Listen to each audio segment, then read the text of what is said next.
5ನೇ class 8ನೇ class ಮತ್ತು 9ನೇ class ವಿದ್ಯಾರ್ಥಿಗಳಿಗೆ ಇದು ಗುಡ್ ನ್ಯೂಸ್. 5, 8, 9ನೇ ತರಗತಿ ಬೋರ್ಡ್ ಎಕ್ಸಾಮ್ ಇತ್ತಲ್ಲ, ಅದು ರದ್ದಾಗಿದೆ. ಬೋರ್ಡ್ ಎಕ್ಸಾಮ್ ರದ್ದಾಗಿರುವಂಥ ಖುಷಿ ಅಂದರೆ ಹೈಕೋರ್ಟ್ ರದ್ದು ಮಾಡಿದೆ. ಮಕ್ಕಳಿಗೆ ಬಿಗ್ ರಿಲೀಫ್ ಸಿಕ್ಕಿದೆ. ಬೋರ್ಡ್ ಎಕ್ಸಾಮ್ ಅಂದ್ರೆ ಅದೇನೋ ತಳಮಳ, ಗಾಬರಿ, ಆತಂಕ, ಹೀಗಾಗಿ ರಿಲೀಫ್ ಕೊಟ್ಟಿದೆ ಹೈಕೋರ್ಟ್. 2023 ಡಿಸೆಂಬರ್ನಲ್ಲಿ ಸರ್ಕಾರ ಹೊರಡಿಸಿದ್ದ ಸುತ್ತೋಲೆ 5, 8, 9ನೇ ತರಗತಿ ಮಕ್ಕಳಿಗೆ ಬೋರ್ಡ್ ಎಕ್ಸಾಮ್ಗೆ ಸುತ್ತೋಲೆ ಹೊರಡಿಸಿತ್ತು ಸರ್ಕಾರ. ಹೈಕೋರ್ಟ್ ಮೊರೆ ಹೋಗಿದ್ದ ಖಾಸಗಿ ಶಾಲೆಗಳ ರುಪ್ಸಾ ಸಂಘಟನೆ. ಸೋಮವಾರದಿಂದ ಶುರುವಾಗಬೇಕಾಗಿತ್ತು ಬೋರ್ಡ್ ಎಕ್ಸಾಮ್. ಈಗಾಗಲೇ ಸಕಲ ತಯಾರಿಯನ್ನು ಶಿಕ್ಷಣ ಇಲಾಖೆ ಮಾಡಿದೆ. 5, 8, 9ನೇ ಕ್ಲಾಸ್ ಮಕ್ಕಳಿಗೆ ಪೂರ್ವ ಸಿದ್ಧತಾ ಪರೀಕ್ಷೆ ಕೂಡ ಮುಗಿದಿತ್ತು. ಇದೀಗ ಅದು ರದ್ದಾಗಿರುವ ಕಾರಣಕ್ಕಾಗಿ ಮಕ್ಕಳು, ಶಿಕ್ಷಕರು, ಶಿಕ್ಷಣ ಇಲಾಖೆಯು ಒಂದು ರೀತಿ ರಿಲೀಫ್. ಯಾಕಂತ ಹೇಳಿದ್ರೆ ಬೋರ್ಡ್ ಎಕ್ಸಾಮ್ಗೆ ಸಾಕಷ್ಟು ರೀತಿಯ ತಯಾರಿ ಮಾಡ್ಕೊಳ್ಬೇಕಾಗತ್ತೆ. ಎಲ್ಲ ಶಾಲೆಯ ವಿದ್ಯಾರ್ಥಿಗಳು ಒಂದು ಪರೀಕ್ಷಾ ಕೇಂದ್ರದಲ್ಲಿ ಪರೀಕ್ಷೆ ಬರೀಬೇಕಾಗತ್ತೆ. ಬೇರೆ ರೀತಿಯ ತಯಾರಿಗಳೇ ಬೇರೆ. ಬೋರ್ಡ್ ಎಕ್ಸಾಮ್ ಇಲ್ಲ ಅಂತ ಹೇಳಿದ್ರೆ ಆಯಾ ಶಾಲೆಗಳಲ್ಲಿ ಎಕ್ಸಾಮ್ ಆಗತ್ತೆ. ಹೀಗಾಗಿ ಎಕ್ಸಾಮ್ ಅಂದ್ರೇ ಮಕ್ಕಳಿಗೆ ಭಯ. ಎಕ್ಸಾಮಲ್ಲಿ ಬರೀಬೇಕು ಅಂದ್ರೆ ಮಕ್ಕಳಿಗೆ ಭಯ.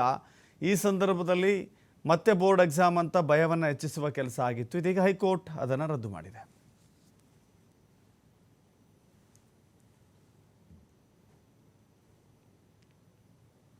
ಕಳೆದ ವರ್ಷವೂ ಕೂಡ 5 ಮತ್ತು 8ನೇ ತರಗತಿಗೆ ಬೋರ್ಡ್ ಎಕ್ಸಾಮ್ಸನ್ನು ಮಾಡಬೇಡಿ ಅಂತ ಹೇಳ್ಬಿಟ್ಟು ರುಪ್ಸಾ ಕರ್ನಾಟಕದ ವತಿಯಿಂದ ಹೈಕೋರ್ಟ್ಗೆ ಹೋಗಿದ್ವಿ. ಮೊದಲನೇ ಬೆಂಚ್ ತೀರ್ಮಾನ ನಮ್ಮ ಪರವಾಗಿತ್ತು. ಆಮೇಲೆ ಡಬಲ್ ಬೆಂಚ್ಗೆ ಹಾಕ್ಕೊಂಡು ಮತ್ತೆ ಅದನ್ನು ಸುಪ್ರೀಂ ಕೋರ್ಟ್ಗಾಗಿ ಹೇಗೋ ಎಕ್ಸಾಮ್ಸನ್ನು ಮಾಡೋದರಲ್ಲಿ ನಾಗೇಶ್ ಅವರು ಯಶಸ್ವಿ ಆದರು. ಆದರೆ ಈ ಬಾರಿ ಮತ್ತೆ ಹೇಗೇನು ರುಪ್ಸಾ ಕರ್ನಾಟಕ ಕೋರ್ಟ್ಗೆ ಹೋಯಿತು. ಯಾಕಂದರೆ ಈ ಬಾರಿ ಬರೀ 5, 8 ಮತ್ತು 9 ಕೂಡ ಸೇರಿಸ್ಕೊಂಡು 11ಕ್ಕೂ ಕೂಡ ಸೇರಿಸ್ಕೊಂಡು ಇವರು ಎಕ್ಸಾಮನ್ನು ಬೋರ್ಡ್ ಎಕ್ಸಾಮ್ ಮಾಡುವಂಥ ಒಂದು ವ್ಯವಸ್ಥಿತ ಪ್ರಯತ್ನವನ್ನು ಮಾಡಿದರು. ಸೊ ನಾವು ಯಾಕೆ ಅದನ್ನು ಬೋರ್ಡ್ ಎಕ್ಸಾಮ್ಸನ್ನು ವಿರೋಧ ಮಾಡ್ತೀವಿ ಅಂದರೆ RTEಯನ್ನು ಅಕ್ಸೆಪ್ಟ್ ಮಾಡ್ಕೊಂಡು 2009ಇಂದ ಇಲ್ಲಿವರೆಗೂ ನಾವು CCE ಮೆಥಡನ್ನು ಫಾಲೋ ಮಾಡ್ತಾಯಿದ್ದೀವಿ. 5 ಮತ್ತು 8ಅನ್ನು ನಾವು ಸ್ಕೂಲ್ ಹಂತದಲ್ಲೇ ಪರೀಕ್ಷೆ ಮಾಡಬೇಕು ಅನ್ನೋದು ಅದು ನಿಯಮ.